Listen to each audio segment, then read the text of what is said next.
Let's boost your English skills. Hello, listeners. Welcome back to the Boost English podcast. I'm your host, Olivia. Want to boost your English skills or learn why your brain sometimes stalls when you try to think in English? Stick around. You'll improve your listening while solving real-life language problems. Even if you miss a few words, don't worry. The vocabulary roundup at the end has your back. Hey everyone, David here. I'm right here in the studio with Olivia in New York, and we're both ready to dive into today's topic. It's a warm morning here in New York, perfect for diving into today's topic. Today, we're diving into 5 habits to train your English brain. Think of it as a friendly workout for your mind. No gym membership needed. Nice. Before we break down the habits, let's clarify the term English brain. Sure. An English brain is a mental environment where information enters and exits in English without stopping for translation. It's like changing the default OS language of your mind. So, instead of seeing words from your first language or Spanish pop up first, your head shows English images and phrases. That cuts out mental lag. Exactly. Imagine opening a recipe and instantly visualizing 2 cups of flour instead of translating the measurement or the word flour. That instant access matters because conversation waits for nobody. Pause too long and the topic moves on. Another feature is emotional tagging. When you feel excited, the English word itself triggers the emotion rather than triggering a word from your native language first. Love that point. Language isn't just code, it's feelings, jokes, culture. An English brain lets you catch humor without subtitles. Speaking of benefits, let's lay them out so everyone understands why these habits matter. Benefit 1 is speed. Athletes train for reaction time. Language learners can do the same. Translation delays can turn a witty reply into an awkward silence. Benefit 2 is accuracy. Direct thinking avoids word-for-word mistakes like "I have a stomach of pain," which happens when someone translates directly from their native language. Benefit 3 is confidence. Once you stop second-guessing translation choices, your voice sounds more certain and listeners respond positively. Benefit 4 is retention. Memories tied to real usage last longer than flashcard lists. Thinking in English converts abstract knowledge into muscle memory. Benefit 5 is cultural sync. You'll understand why spill the tea means gossip or why break a leg means good luck, because you learn them as living expressions, not puzzles. Benefit 6, bonus 1, is mental flexibility. Training your brain to switch languages smoothly improves overall cognitive agility. All right, enough theory. Habit number 1, speak to yourself in English. Start simple. When you cook breakfast, narrate, "I'm cracking 2 eggs." If you don't know a word like spatula, describe it. Flat cooking tool. The key is flow over perfection. Even native speakers forget fancy words and say thing or stuff all the time. Challenge yourself. Walk through a daily routine and narrate every step for 5 minutes. It feels goofy, but it's free practice. Habit 2, stop translating from your native language. Put sticky notes on your desk that say, "No translating." When you catch yourself searching for a sentence in your native language first, pause and rebuild the idea in English, even if the sentence comes out simple. Use circumlocution, explaining a concept with easier words. Can't recall umbrella? Say the thing you use when it's raining and keep talking. Over time, your brain will fetch umbrella automatically. Habit 3, think in pictures, not words. Close your eyes. I'll say library. Do you see the letters Library, or do you see rows of books and a reading table? Aim for the second image. Visual thinking connects meaning directly. It's like kids learning language before they can read. A good exercise is silent movie mode. Watch a short video with no sound and attempt to describe the scenes in English while visualizing them. Habit 4, use set phrases in real life. Build phrase banks around common situations. Ordering coffee, apologizing, complimenting. Phrases act like ready-made suitcases you can unpack quickly. Example, instead of struggling to find the right words in your native language, just say, "Thanks for letting me know." Repeat these chunk phrases aloud until your mouth feels they belong. Habit 5, surround yourself with English. Curate your social media. Follow chefs, gamers, comedians who post in English. Your feed becomes a mini immersive world. Change your GPS voice to English. Even directions turn into practice sessions. In 500 meters, turn right. Use ambient moments, waiting in line for micro-listening, a podcast snippet, a tweet, a song lyric. Combine all 5 habits and you'll feel the mental switch faster than you expect. Speaking of fast, let's share Mia's success. She was shy and never answered questions in meetings. She committed to our 5 habits, especially the self-talk one. After 3 months, her teammates noticed she responded quicker. At month 6, she led a client call solo.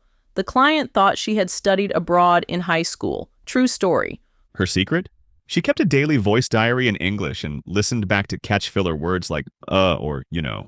Listeners, if Mia managed it while juggling a full-time job, so can you. By the way, remember last episode when you challenged listeners to order coffee in English? Yes. Someone emailed saying they froze at macchiato. They described it as the coffee with a spot of milk and still got what they wanted. That's circumlocution in action. Perfect illustration. If you keep talking, the world usually helps you out. For habit 1, another tip is voice memos. Record your self-talk, then replay at 1.25 times speed to hear weaknesses. Faster playback exposes hesitations. Nice. For habit 2, switching your phone keyboard to English only forces your thumbs to think differently. Autocorrect becomes a teacher. Habit 3, bonus exercise. Draw quick doodles of words instead of writing translations. Sketch a tiny umbrella, a loaf of bread. Memory goes visual. Habit 4, hack. Build microscripts for predictable situations. Hi, could I get a tall latte, please? Becomes muscle memory, freeing brain power for chit-chat with the barista. Habit 5, advanced mode. Join an online game with voice chat set to English. Real-time teamwork pushes you beyond textbook dialogues. Let's circle back to benefits. Speed we covered, but another angle is multitasking. When your brain isn't split between languages, you can focus on content and body language simultaneously. For accuracy, remember false friends. Words that look similar but differ in meaning. Thinking directly in English helps you dodge traps like sympathy, which can be misunderstood in many languages. On confidence, speaking fluidly triggers positive feedback loops. You feel good, so you speak more, which improves skill, making you feel even better. For retention, tie new words to personal stories. If resilient describes how you bounce back from a failed test, it sticks forever. Cultural sync also means understanding time phrases like quarter till. Without an English brain, you end up calculating clocks in your head.